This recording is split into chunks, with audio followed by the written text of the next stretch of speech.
teman-teman semua, kembali lagi bersama saya. Jika pada kesempatan sebelumnya kita banyak membahas tentang materi mata kuliah ekonomi syariah, pada kesempatan kali ini kita akan mulai lagi membahas beberapa materi tentang mata kuliah metode penelitian. Materi pertama yang akan saya bawakan yaitu tentang teknik analisis data metode fenomenologi. Langsung saja ke pembahasannya. Metode fenomenologi adalah salah satu pendekatan dalam penelitian kualitatif yang digunakan untuk memahami pengalaman subjektif individu terhadap suatu fenomena tertentu. Dalam fenomenologi, pengalaman seseorang dianggap memiliki makna yang dalam dan unik, sehingga penelitian ini berfokus pada bagaimana individu mengalami dan memahami dunia di sekitar mereka.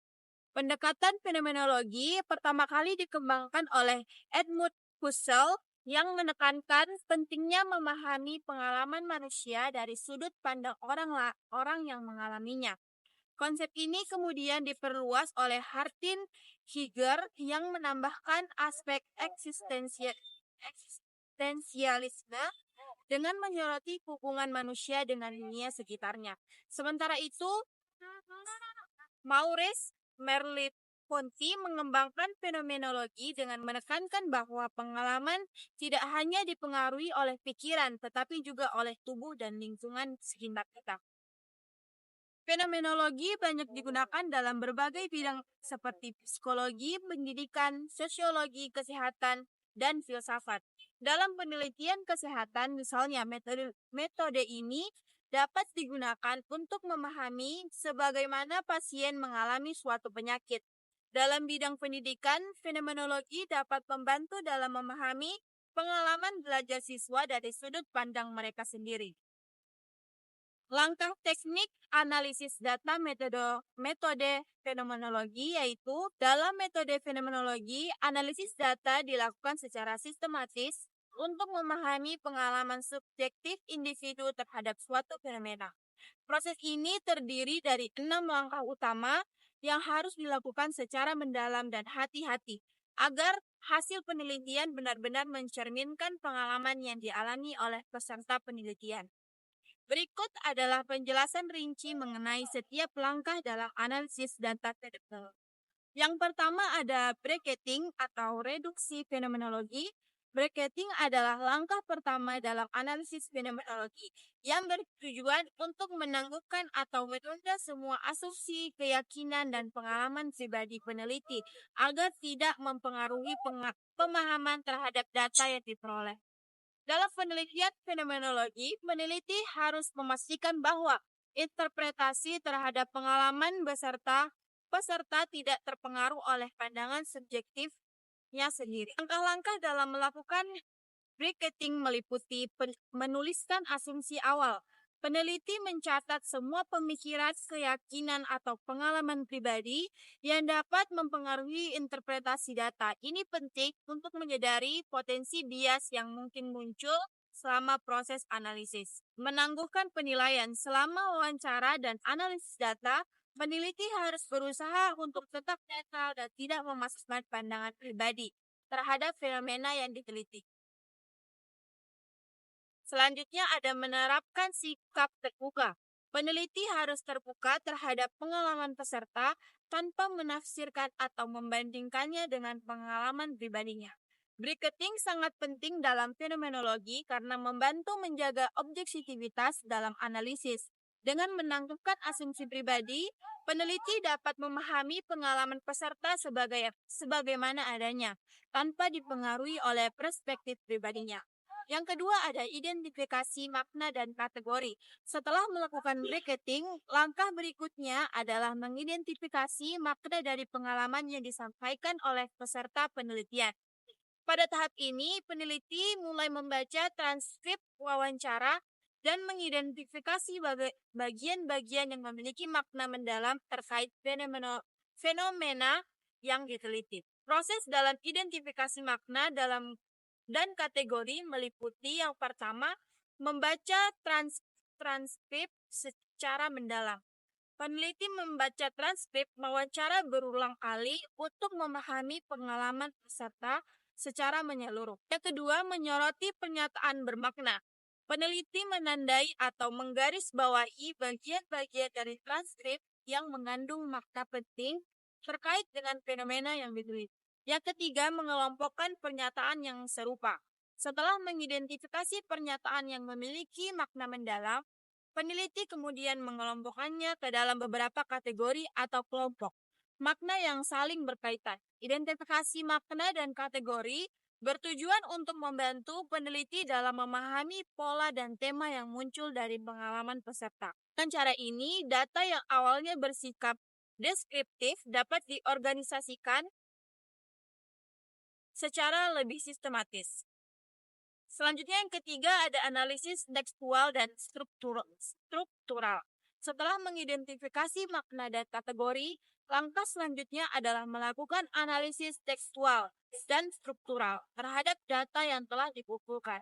Analisis ini bertujuan untuk memahami bagaimana peserta menggambarkan pengalaman mereka serta faktor-faktor yang mempengaruhi pengalaman tersebut. Analisis ini dibagi menjadi dua bagian utama. Yang pertama, analisis tekstual. Analisis tekstual berfokus pada bagaimana peserta mengekspresikan pengalaman mereka dalam membentuk kata-kata atau narasi. Peneliti mencari kata kunci, ungkapan, atau frasa yang sering digunakan oleh peserta untuk menggambarkan pengalaman mereka.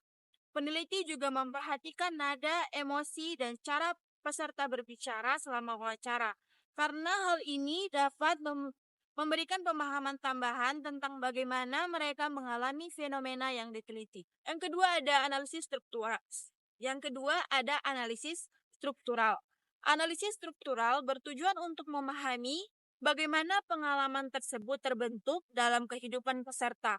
Peneliti mencoba melihat hubungan antara pengalaman individu dengan faktor sosial, budaya, psikologi, dan lingkungan yang mempengaruhi pemaknaan mereka terhadap suatu fenomena. Dalam analisis ini, peneliti juga dapat mempertimbangkan konteks di mana pengalaman terjadi seperti latar belakang budaya atau situasi tertentu yang mempengaruhi cara peserta memahami fenomena tersebut. Dengan melakukan analisis tekstual dan struktural, peneliti dapat menggali lebih dalam makna pengalaman peserta dan memahami berbagai faktor yang mempengaruhi cara mereka mengalami suatu fenomena. Selanjutnya yang keempat, menyusun tema-tema esensial. Setelah analisis tekstual dan struktural dilakukan, langkah selanjutnya adalah menyusun tema-tema utama yang menggambarkan inti dari pengalaman peserta. Tema-tema ini merupakan kumpulan dari kategori dan pola makna yang telah diidentifikasi sebelumnya.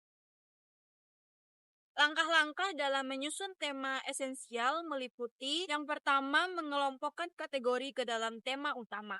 Peneliti mengorganisasikan kategori yang telah ditemukan menjadi beberapa tema utama yang menggambarkan pengalaman peserta secara keseluruhan. Penentuan tema yang paling dominan. Dari berbagai tema yang ditemukan, peneliti memiliki tema yang paling sering muncul atau paling mendalam dalam wawancara. Selanjutnya ada menghubungkan berbagai tema yang ditemukan. Peneliti mencoba menemukan keterkaitan antara tema-tema yang muncul untuk mendapatkan pemahaman yang lebih komprehensif tentang fenomena yang diteliti. Penyusunan tema esensial ini penting karena membantu merangkum temuan penelitian dalam bentuk yang lebih sistematis dan mudah dipahami. Selanjutnya yang kelima, memberikan deskripsi fenomenologis. Setelah tema-tema utama ditemukan, langkah berikutnya adalah menyusun deskripsi fenomenologis yang menggambarkan pengalaman peserta secara rinci dan mendalam. Deskripsi ini bertujuan untuk menjelaskan bagaimana peserta mengalami fenomena yang diteliti dan apa makna yang mereka berikan terhadap pengalaman tersebut. Setelah menyusun deskripsi fenomenologis, peneliti perlu melakukan beberapa hal. Yang pertama, menggunakan kutipan langsung dari peserta agar pengalaman mereka tetap autentik dan tidak terdistorsi oleh interpretasi peneliti. Yang kedua, menjelaskan pengalaman peserta dengan cara yang lebih jelas dan sistematis, sehingga pembaca dapat memahami bagaimana fenomena tersebut dialami oleh peserta. Yang ketiga, menghubungkan deskripsi dengan konsep fenomenologi untuk memberikan konteks teoritis terhadap temuan yang diperoleh. Deskripsi fenomenologis harus mampu menggambarkan pengalaman peserta secara mendalam dan memberikan wawasan baru mengenai fenomena yang diteliti. Dan yang terakhir ada nomor 6, yaitu validasi dan konfirmasi data. Langkah terakhir dalam analisis fenomenologi adalah validasi hasil penelitian untuk memastikan bahwa interpretasi yang dibuat benar-benar mencerminkan pengalaman peserta. Validasi ini penting untuk menghindari bias dan memastikan bahwa hasil penelitian memiliki kredibilitas yang tinggi. Cara melakukan validasi data meliputi: yang pertama, member checking. Peneliti memberikan hasil analisis kepada peserta untuk memastikan bahwa interpretasi yang dibuat sesuai dengan pengalaman mereka. Jika peserta merasa bahwa interpretasi tersebut tidak akurat, maka peneliti harus perlu melakukan revisi. Yang kedua, diskusi dengan rekan peneliti. Melibatkan rekan peneliti dalam proses analisis dapat membantu menghindari bias subjektif yang memastikan bahwa interpretasi yang dibuat lebih objektif. Yang ketiga, triangulasi data. Peneliti membandingkan hasil wawancara dengan sumber lainnya, seperti catatan observasi atau dokumen pendukung, untuk memastikan konsistensi data. Dengan melakukan validasi data, peneliti dapat meningkatkan keakuratan dan kredibilitas temuan penelitian, sehingga hasil dapat dipercaya dan memiliki nilai ilmiah yang tinggi. Selanjutnya, kita akan membahas keunggulan dan tantangan metode fenomenologi. Metode fenomenologi memiliki berbagai keunggulan yang membuatnya menjadi pendekatan yang sangat berharga dalam penelitian kualitatif. Namun metode ini juga menghadapi beberapa tantangan yang perlu dipertimbangkan oleh para peneliti. Sini ada beberapa keunggulan dari metode fenomenologi. Yang pertama adalah mendalami pengalaman individu secara subjektif dan mendalam. Yang kedua, menghasilkan wawasan baru yang tidak bisa ditemukan melalui metode kuantitatif. Yang ketiga, fleksibilitas dalam mengumpulkan dan analisis data.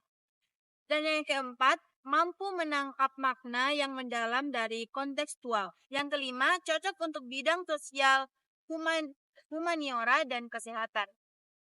Dan yang keenam, menghindari generalisasi yang berlebihan. Adapun tantangan dan kekurangan metode fenomenologi, yang pertama ada membutuhkan keterampilan wawancara dan analisis data yang tinggi. Yang kedua, proses penelitian yang memakan waktu lama. Yang ketiga, kesulitan menjaga objektivitas dan menghindari bias. Yang keempat, sulitnya generalisasi temuan penelitian. Dan yang kelima, kompleksitas dalam mengelola dan menganalisis data kuantitatif. Dan yang terakhir yaitu ketergantungan pada partisipan yang bersedia berbagi pengalaman secara jujur. Itu tadi materi yang dapat saya sampaikan. Adapun kesimpulan dari keseluruhan materinya yaitu metode fenomenologi adalah pendekatan kualitatif yang berfokus pada pemahaman pengalaman subjektif individu dalam menghadapi suatu fenomena melalui tahapan analisis yang sistematis seperti bracketing, identifikasi makna, analisis tekstual dan struktural, serta penyusunan tema-tema utama.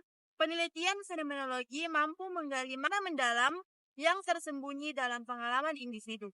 Keunggulan utama dari metode ini adalah kemampuannya dalam memahami pengalaman manusia secara lebih mendalam dibandingkan metode kuantitatif. Fenomenologi memberikan ruang bagi individu untuk mengekspresikan pengalaman mereka tanpa batasan angka atau data statistik, sehingga hasil penelitian lebih kaya akan makna dan wawasan baru.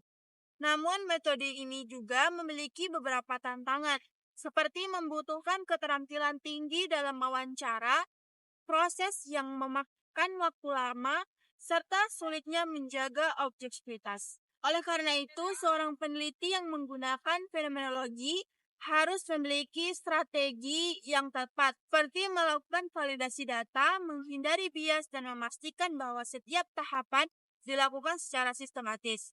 Dengan memahami keunggulan dan tantangan yang ada, fenomenologi dapat menjadi metode penelitian yang sangat bermanfaat, terutama dalam bidang sosial, humaniora, dan kesehatan. Pendekatan ini dapat membantu menjelaskan bagaimana seseorang memahami peristiwa tertentu, bagaimana mereka memaknainya, dan bagaimana pengalaman tersebut membentuk cara mereka melihat dunia. Oleh karena itu, fenomenologi tetap menjadi salah satu metode yang sangat relevan dan banyak digunakan dalam penelitian kualitatif hingga saat ini. Sekian dari saya, terima kasih sudah nonton sampai akhir. Jangan lupa untuk like, comment, and subscribe, dan nantikan video saya pada minggu-minggu selanjutnya. Bye-bye.